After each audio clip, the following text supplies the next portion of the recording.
Hello, Marvel fans, and welcome to a breakdown and reaction to the brand new Fantastic Four teaser trailer. That puppy dropped this morning. I'm excited to go over it with you guys, so let's get into it. Shall we?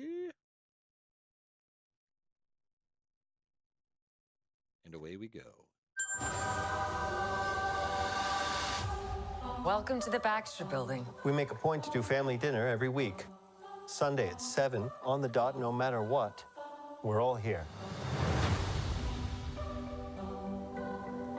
Herbie, how's that sauce coming?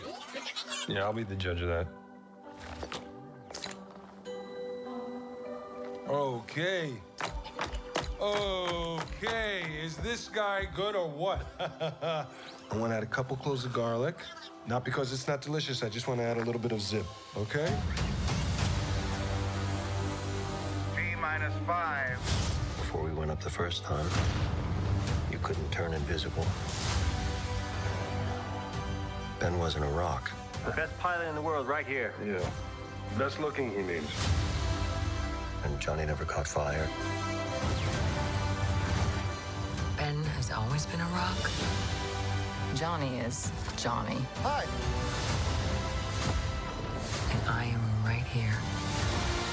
Whatever life throws at us, we'll face it together.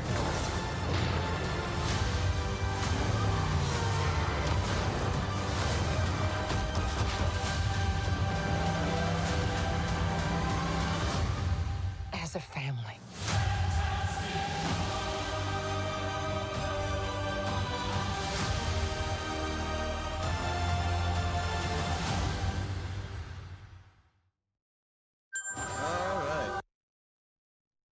So let's break this puppy down. First of all, initial reaction, I dig it. I think it's cool. I think it looks great. The visuals are awesome. The effects that they showed us are pretty damn good. The vibes are dead on when it comes to the basis of the Fantastic Four, which is family. That is how Stan Lee wrote them back and Jack Kirby made them back in the day. That has been the underlying theme throughout their entire existence in Marvel Comics. And I think they nailed that, as they say, to a T. Now let's get into the nitty gritty. This first shot obviously is from the inside of an elevator. And it opens up and we see the inside, our first look at the inside of the Baxter Building.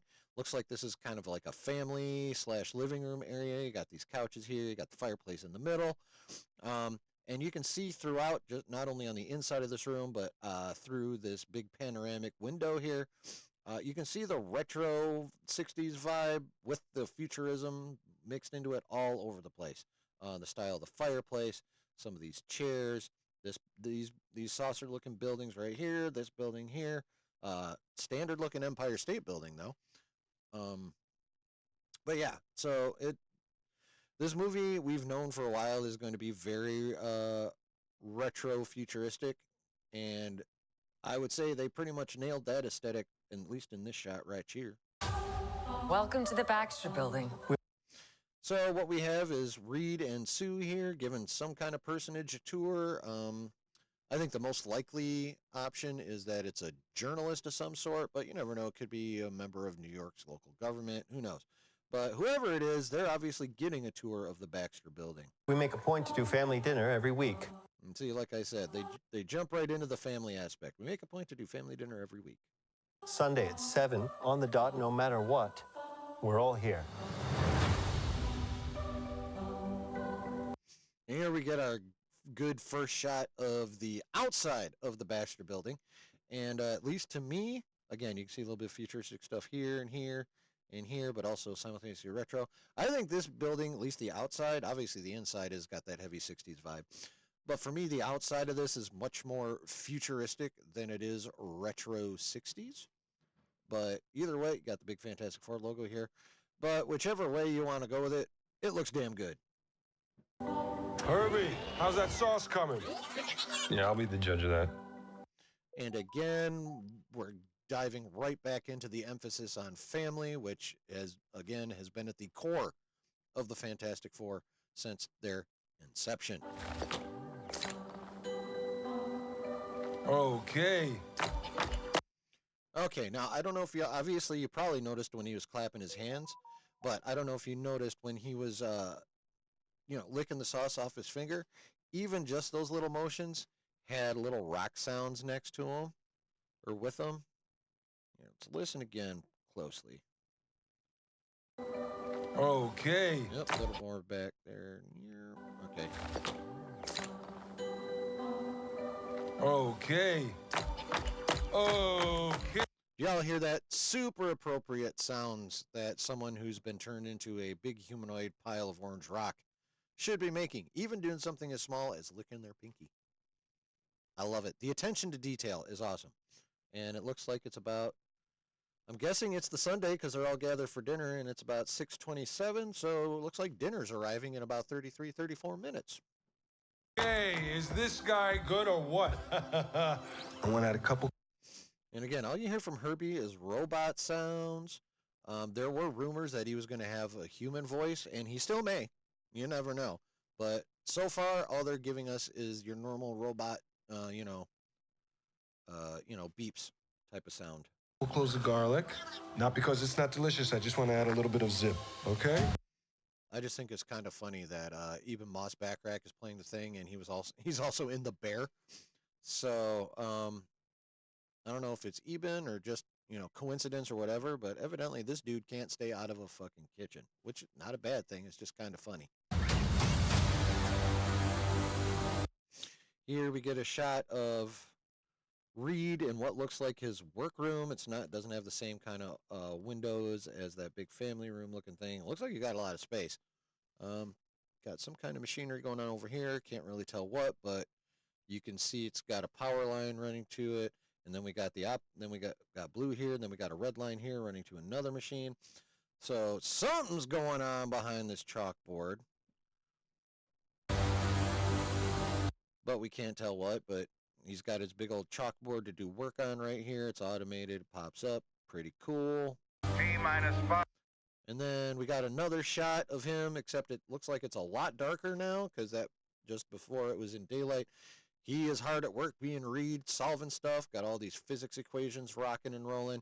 You can see over here, they got their space suits right here. Looks like that's an elevator door. Can't really tell what that is. A little desk with stuff on it and a light. But as you can see, he's going ham on figuring something out. He's got this kind of cylinder. Not sure what's going on here. A couple directional arrows. Not sure what these diagrams all are. But this right here, since this trailer dropped early this morning, I've gotten a chance to piddle around on the internet and see what the internet detectives came up with. And it turns out what this is a diagram of a multiversal bridge. Now, if you've read the comics, especially the Hickman run, Reed Richards created a bridge, and that's how he ended up finding the Council of Reeds, and that ended up being all kinds of messy. But you'd have to read the comics before that. But it's, in case you're wondering, it's the Hickman run of Fantastic Four. But if this is him working on, all of this is him working on like a multiversal bridge, again, that comes from the Hickman run, but also it lends credence to the alleged plot leaks that they're going to end up in the 616 at the end of this movie, whether it's because their universe gets destroyed or whether they just get chased out by Galactus or however. The multiversal bridge is going to come into play one way or the other. So I like that we got this little hint at it. Now, as for the rest of what's over here on this chalkboard, as we know, most recently from the Deadpool and Wolverine trailer, at least the early versions, they blocked stuff out for the trailer, stuff they didn't want to show us till later, or not even till the movie. Seeing Sabretooth is a prime example. If you go back and watch a couple of the Deadpool trailers and then watch the movie, I can't remember if he showed up in this one spot before the movie actually came out or not, but the main point is Marvel will cover shit up in their trailers. They'll CGI over people. So I'm thinking this was probably done purposely, especially since there's light shining on this bottom part and you can at least see some of what he's working on here. Once you get to this side of the multiversal bridge and whatever the hell this diagram is, nothing. So if I had to guess, and I'm going to, I would say Marvel purposely blacked this out for something even bigger and more consequential to the movie that they do not want us to see yet. Before we went up the first. Now we're starting to. This is obviously a flashback scene to their first trip to space for when they got their powers. Again, the word on the street is they're not going to be spending. This is not an origin story movie like the rest of them have been, but it's also painfully obvious that we're going to get flashbacks at least to that first trip in space when they got bathed in all that cosmic radiation and were gifted or cursed, depending on how you want to look at it, with their powers. Time. You couldn't turn invisible. And we get some shots. Could be a flashback from, again, when they first get their powers. Ben wasn't a rock. Got Ben walking down Yancey Street in his trench coat and fedora, checking something out. If you look over on the TVs, it looks like Reed and him from before their first trip to space. Yep, it's Reed and him before their first trip to space. Pilot in the world right here. Yeah. Best looking, he means. Okay, so you hear him talk about best looking, and then you get this very pensive, very thoughtful, very regretful look on the face of the thing. First of all, well done, Marvel, to get him to get that much emotion out of his face. That's number one. Number two, again, this is another core part of Ben Grimm, aka the Thing's character, is always with him coming to terms with his massive transformation. He's the only one that doesn't look human anymore, if you think about it. Reed still looks normal, Sue still looks normal, Johnny still looks normal, at least until, Reed stretches, Sue turns herself invisible, and Johnny flames on. But Ben is just this, and him coming to terms with it and dealing with it is a massive part of his story in the comics, and it looks like they're going to be leaning into it at least somewhat, and they should be, so that is cool. And Johnny never caught fire. Okay, that looks really good. I think, at least for me, this might be the best Johnny Storm effects I have seen, including the Chris Evans effects in Deadpool and Wolverine. I think he looks great here in full Human Torch mode. Ben has always been a rock. Johnny is Johnny. Hi. And I am right. Okay. So as you can see, she's been narrating, talking about how they're awesome together as a family and their roles and how things are, how they'll handle things. But we get this footage here. And I Got that footage of Johnny taking a flight as far out into space he goes. We get this shot of Vanessa Kirby issuing her force field, what it looks like. But as you can see, she's not doing it just for fun. We got destruction going on back here. You got this this bridge support, looks like a bridge support cracked and messed up. Concrete chunks all over the place. You can see this cop car in the background. You can see a crowd in the background. I don't know why they'd be standing there watching, especially with the obvious level of destruction that's happening here. But there they are, brave souls. So obviously this is from one of the set action pieces, this footage right here. and I am right here. Family. And here we got Johnny, I'm guessing from the continuation of that shot. Whatever life throws at us. Leaves the atmosphere. Now the question is why did he flame off? Is it because there's no oxygen? He got too far out of the atmosphere to oxygen. I'm pretty sure in comics he does not need oxygen to maintain his flames. But again, it also looks like this is quite early on in his career, so he just may not have progressed enough in his powers to be able to maintain his flames outside of an oxygen-rich environment. And then We'll we have face it this. together. Got the four of them on a balcony watching whatever the hell is causing this. We got meteors / meteorites. We got big-ass flaming cloud. So the question is this because of Galactus? Or is this confirmation of some of the rumors that are out there that this universe is going to be destroyed and that will force the Fantastic Four to flee to the Sacred Timeline, what is currently the 616 universe in the MCU? Not sure. This could be something Galactus did, or this could come from the end of the movie, and this could be the results of an incursion. Who knows? We'll find out in July. But either way, this looks pretty good, and obviously, no pun intended, is going to be quite impactful. Okay, maybe a little bit of pun intended. Got the kids in their thing masks, so obviously Ben's kind of popular. Got the Fantastic Mobile hauling booty, and you can see it.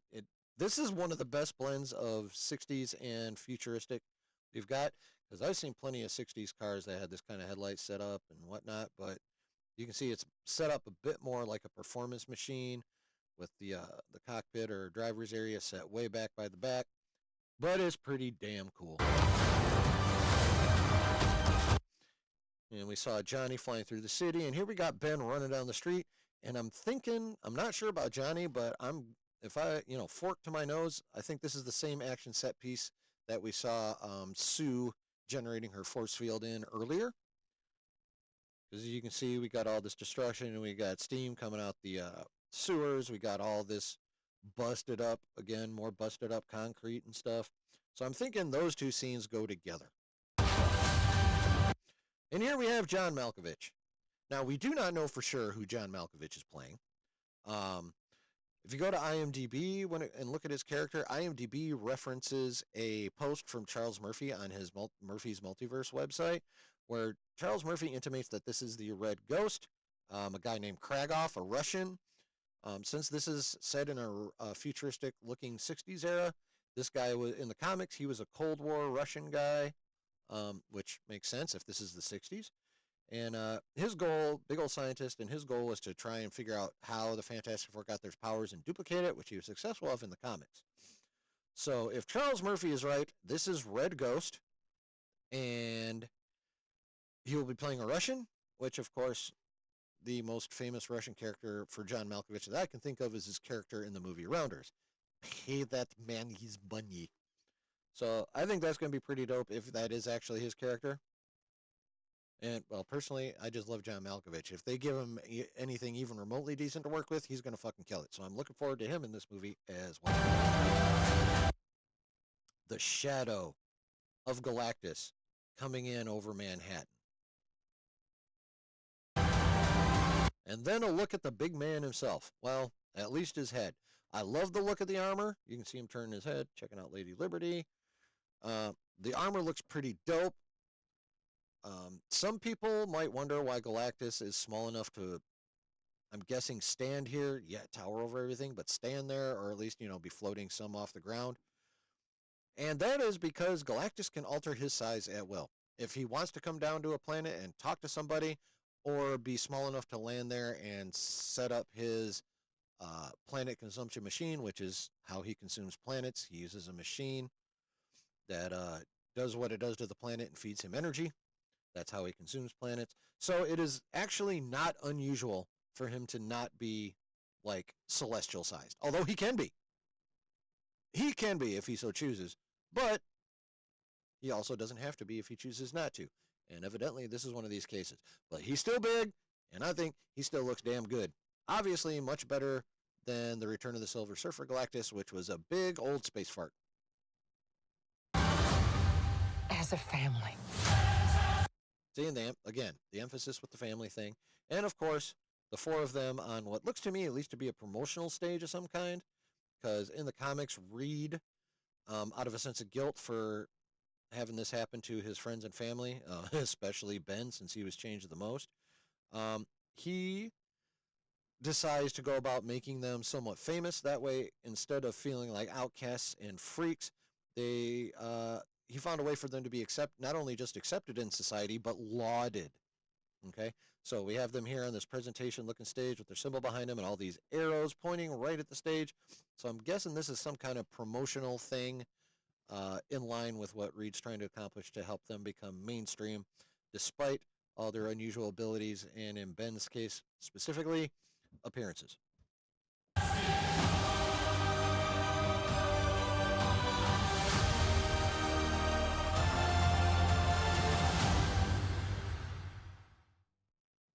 Okay. Okay. Now, We have seen the trailer. We have broken down the trailer. Now let's talk about what we didn't see in the trailer. We didn't see Galactus's face. We did not see a massive shot to show us, the scope of his size, at least as it relates to New York. I'm hoping we'll get some shots of him like super massive in space in the movie, but we didn't get that, and we did not get a look at Reed's powers. We obviously the Thing is the Thing. We saw Sue doing her thing. We saw Johnny doing his thing. We did not see Reed get all stretchy. I would have liked to have seen that. There's a chance that they still had work to do on the stretchy VFX. I mean, they still have what, 5 months till this movie comes out, so they might be tightening up Reed's effects, which is why we may not have seen them in this. So, I mean, was that a little bit of a bummer? Yeah, just a little bit, but it's also kind of a nitpick too. So, but yeah, outside of not seeing Reed get stretchy and not seeing a big old shot of Galactus or even hear him speak, because he's played by Ralph Ineson, and if you've ever Googled him, do yourself a favor, look him up just to listen to him talk. He's got that voice. So, like I said, minor nitpick, didn't get to hear him, didn't really get a good look at him, but I'm not upset about it. I think they did the most important thing you do in an introductory teaser trailer like this one, and that is nail the tone and the vibes that you want people to know about going into the movie. And in this case, the massive emphasis on family, which again is the massive core of the characters since their inception in Marvel Comics. They nailed that without going overboard on it or making it cheesy, at least in my opinion. We got good looks at, again, most of their powers. They look really good. I love the look of Sue's force field energy. I love the look of Johnny's flames. The Thing looks really good. They got the brow right. Again, as you saw in that little kitchen scene, they paid attention to the detail of the kind of noises a humanoid made out of rocks would make. So all in all, pretty good trailer. Not mind-blowing, not massive, but really damn good. So let me know what you guys think of this trailer, though. Did you like it? Did you not like it? Did you want more? Are you happy with the tone and the vibes and the feelings that they're emphasizing in this trailer? Let me know in the comments, and while you're at it, go ahead, hit that like button, hit the subscribe button, and hit the notification bell. That way you know anytime I drop a reaction or, a specific subject video, or when I go live, which I do every Wednesday and Saturday at 9 p.m. Eastern Time. For the next 3 weeks, though, I'll be going at 8:30 on Wednesdays because I'm doing a combo Your Friendly Neighborhood Spider-Man watch party, and then I get into the nerdy news that is accumulated to that point of the week. So that's Wednesday. Thursday, Invincible drops, and the community here in the basement loves that show, so I'll be doing watch parties for Invincible starting this Thursday. They dropped 3 freaking episodes of significant length. I love it. All of Invincible's episodes are like 40-plus minutes. So, but since they dropped 3 at once, we're going to start at 8:30 on Thursday as well, because that's going to be a long-ass watch party. And then, of course, every Thursday thereafter. And then, of course, Saturday, like I said, we'll have the regular stream at 9 p.m. Eastern Standard Time, going over what remains of the nerdy news for the week. And that's how things are rolling, at least for the next few weeks here in the basement. So come on by, check out what we got going on over here. Again, hit all the buttons, leave your thoughts in the comments below, and remember, wherever you're at and whoever you're with, always keep it nerdy. Thanks for watching. Peace!